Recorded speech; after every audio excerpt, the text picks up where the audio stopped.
Zekwayuchetosa, Shinedichet This is Fogwoman, an excerpt from Fogwoman. This is about a quarter of the play, which was a commission through Perseverance Theater through the Andrew W. Mellon Foundation National Playwright Project.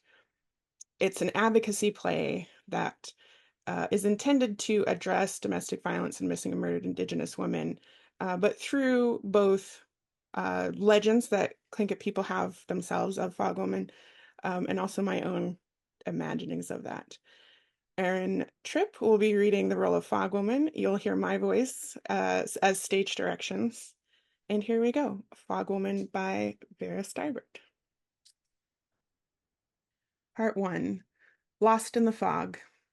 A Tlingit clan house, Noosk clan. Traditional, but you can't tell from the outset if it is from the 1400s or was built in 2020. Wolverine clan designs on the house panel, a modern red jacket hanging up, but little else in the house. Fog softly drifts throughout.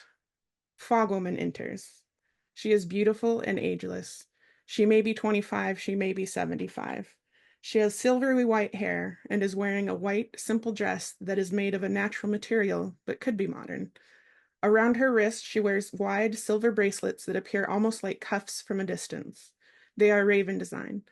She holds a small bentwood box with a salmon design.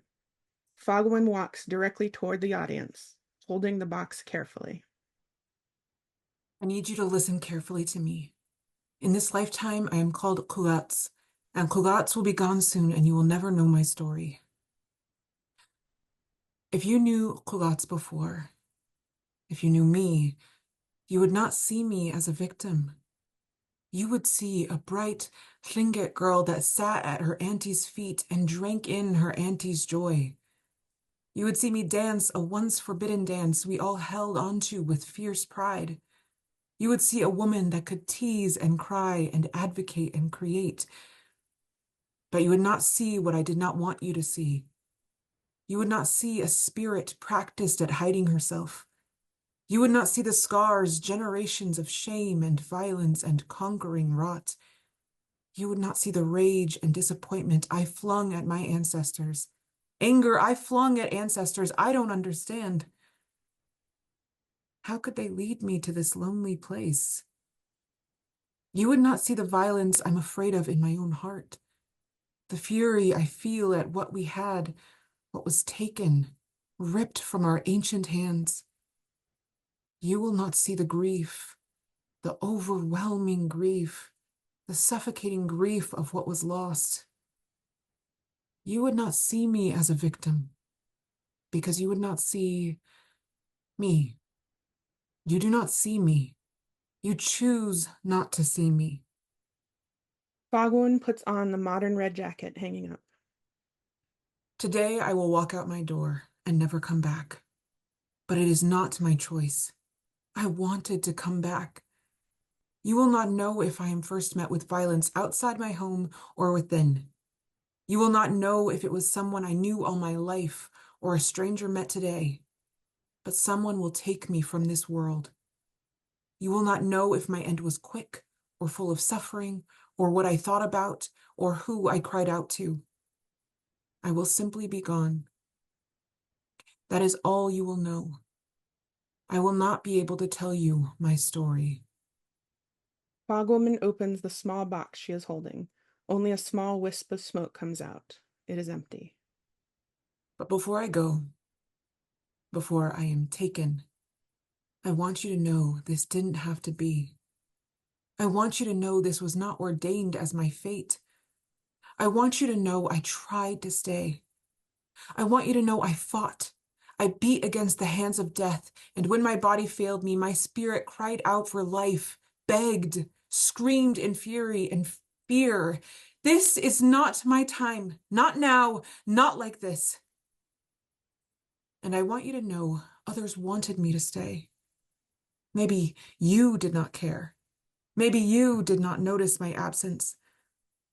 But I had love in my life, and the hearts of those I touched are frozen with pain. There are arms that ache now for the lack of me. The ripples of unjust grief across yet another generation did not have to happen. I am here only for a moment longer. Only a brief, fleeting moment in this eternity of time before I truly become Kugats.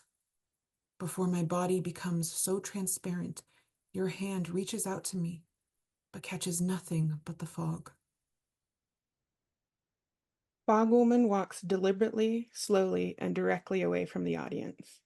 The stage fills with fog. Music begins. Part 2, Women in Red.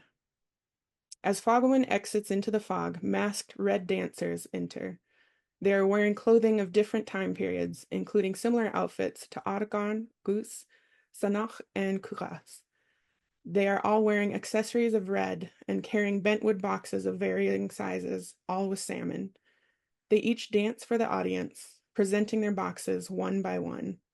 They place the boxes around the stage, one by one, and when they are placed, exit. Music ends. Part 3. The Story You Heard. Fogwoman re-enters with the red jacket on and first looks a little surprised to see the boxes, then some realization. She moves from one to another, peeking inside, smiling at some, shaking her head at others. Finally, she looks at the audience. That's not the story I want you to hear. This isn't the story I want you to hear. Fogwoman takes off her red jacket and looks at it. But this is the story that's happening. This is happening, and I don't know how to stop it. Fogwoman looks at the audience. But maybe you can? Maybe if you knew my other stories. This is the story that you can never know, but it's far from my only one. Fogwoman starts frantically going to the other boxes. Yes, yes, that's it. If you could see these lifetimes, these beautiful, horrible, miraculous lifetimes, but I can't remember. Fogwoman opens a box, shakes her head, opens another. It's so hard to remember. Fogwoman opens another box and stops when she sees something. She reaches in and takes out a beautiful spruce root hat. Oh, but I know this one well. Fogwoman puts the hat on. Yes. This one I don't have to remember because it's told by so many others. It's a favorite of many. The story of Fogwoman, the story of me, has been known in these lands for, well, much longer than any of you have been alive. It's been danced in the biggest clan houses, told and retold around small fires by elders, sung and painted and carved in cedar. I've heard little girls whisper the legend of the great Fogwoman to each other at night. Those are some of my favorites. It's a story known to so many. But when I hear it or see it, I don't think they know it at all. This woman they talk about, this Fogwoman, how could that be me? This life they tell me is mine. It's something I watch in front of me, arranged with characters, not people. Will you listen? Will you listen to the story of Fogwoman? Fogwoman dance music begins softly. Fogwoman holds up a raven feather. It always begins with Raven. Raven dances out in a raven's tail robe. He teases the audience, plays tricks, struts. If you could have seen Raven in this time when the giants walked and bears talked and men changed from creature to human and back again at a word. It was an exciting and frightening time, and Raven the most fascinating creature of them all.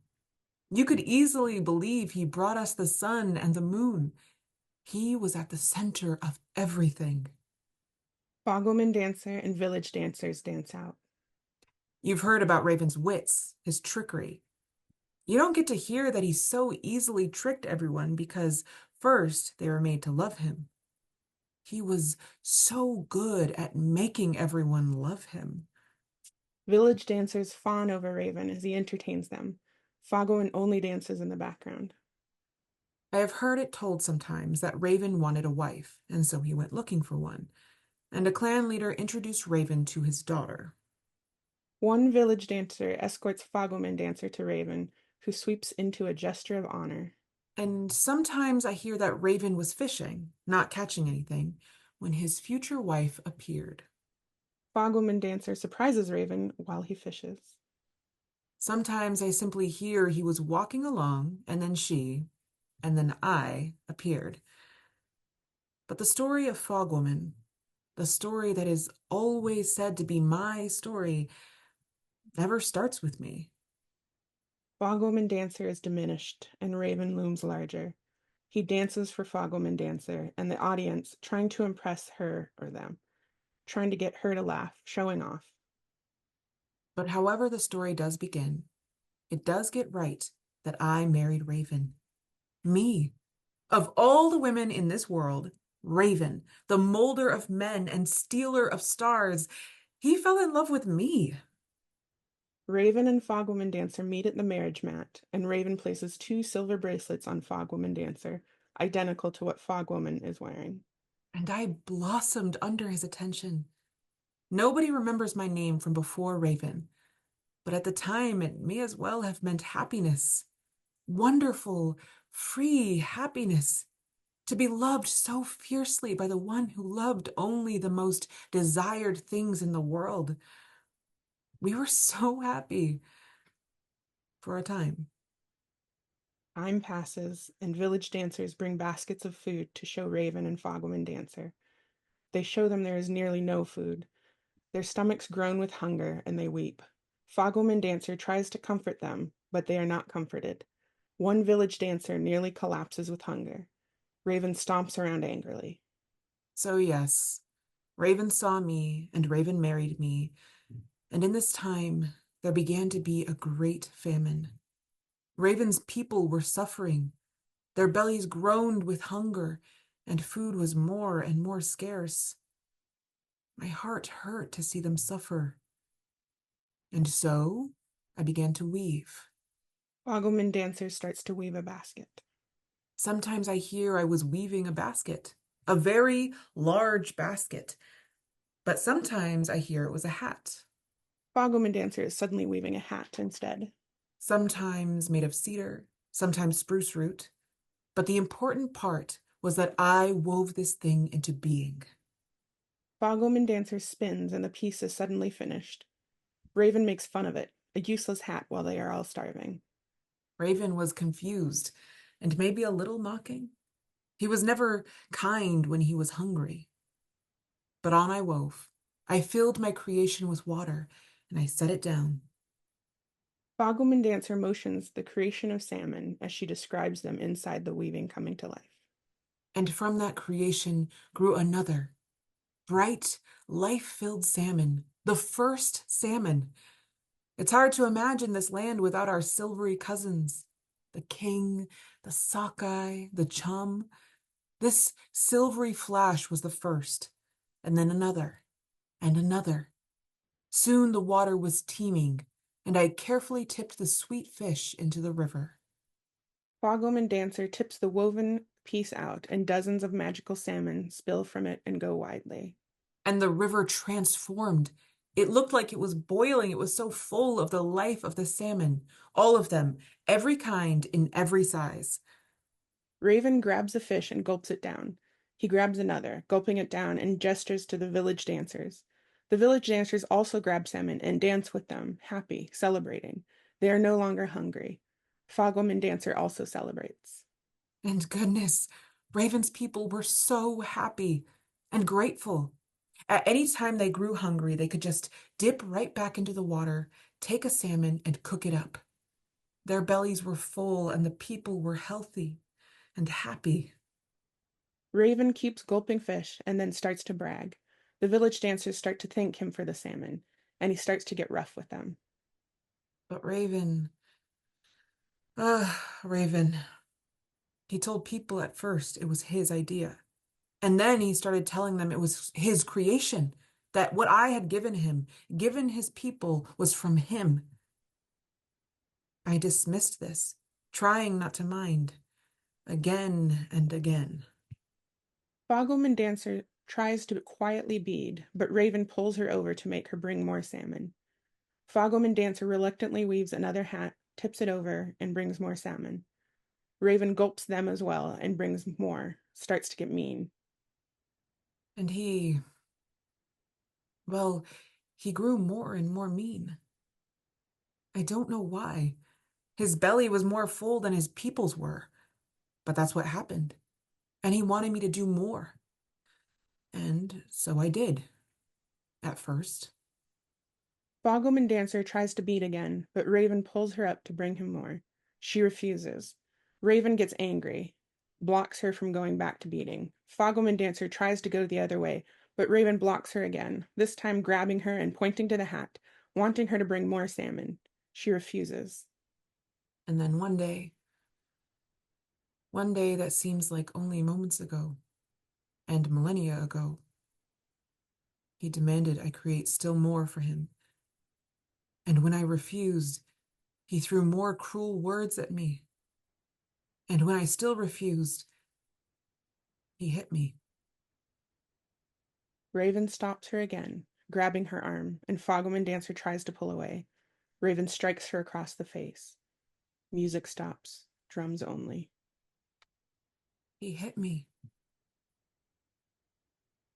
Raven hit me. And that was the day I left. I did not stay a moment longer. Fogleman Dancer holds her face. Raven stomps away, looking toward the basket for more salmon. Fogleman Dancer watches him for a moment, and fog fills the stage. She then turns slowly and deliberately away. I ran from him. And as I ran, Raven only began to understand what he was losing. He ran after me. Raven tries to run after her. When he grabs for Fogleman Dancer, his hands go through her. She does not pause. He reaches for her again, but his hands go through her. He goes to his knees, pleading with her to stay, but she does not pause. He called to me, and he was fast. He caught up to me. But as he reached out to take me in his arms, that hand that had just struck me slipped right through me. He reached out again and again, but his hands went through me like I was made of smoke. And that's when I became Fogleman. I was not Fogleman before that day. That day transformed me, and I have been Fogleman ever since. Village dancers have noticed the lack of salmon and begin to get hungry. Their stomachs hurt. As I disappeared, so did my gift. The water teeming with fish became instantly as quiet as a mountain pond. They were gone. And the people who were now so used to cooking up a big, meaty sockeye whenever they wanted, they were without a scrap of food. They weren't prepared. And when Raven realized this, well, as I said, Raven was never good with being hungry. One village dancer drops, dying of hunger. The others rush to their side. At the moment of death, a cry song begins. But I was watching.